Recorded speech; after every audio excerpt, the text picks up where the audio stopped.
Berikut ini adalah pengertian dari putusan sela.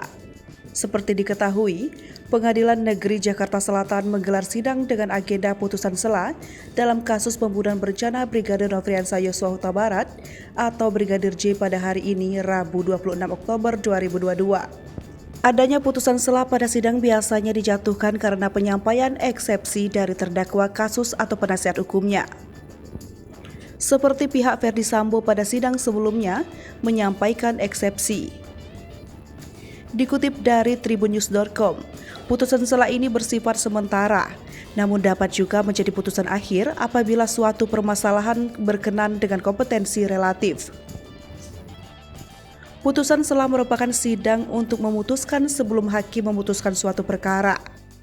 Jadi, hakim mengambil keputusan sela sebelum menentukan hasil putusan akhir dari suatu kasus. Namun, putusan sela ini bukanlah suatu putusan akhir. Seperti yang tertera pada pasal 158 HIR atau 196 RBG, dituliskan bahwa putusan sela tidak merupakan putusan akhir. Meski diucapkan di dalam persidangan pengadilan, tidak dibuatkan tersendiri melainkan hanya dicatat dalam berita acara. Para pihak atas biaya sendiri dapat memperoleh turunan otentik dari catatan-catatan demikian.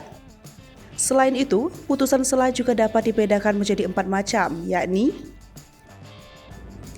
putusan preparatoir.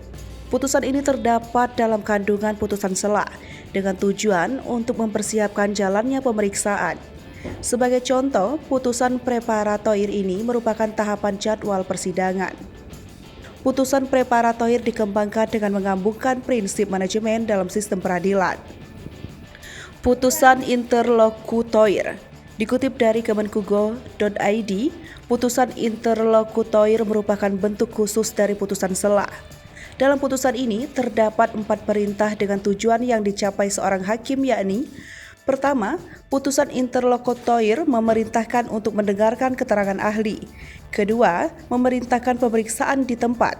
Ketiga, memerintahkan pengucapan sumpah penentu atau tambahan.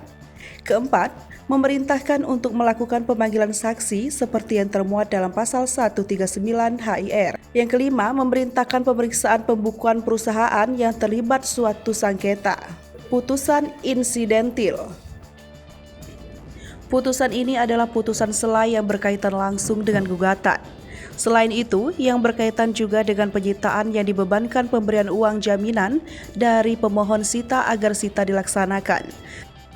Hal itu disebut cautio judicatum solvi. Putusan provisi. Putusan provisi bersifat sementara yang berisi tindakan menunggu hingga putusan akhir mengenai pokok perkara.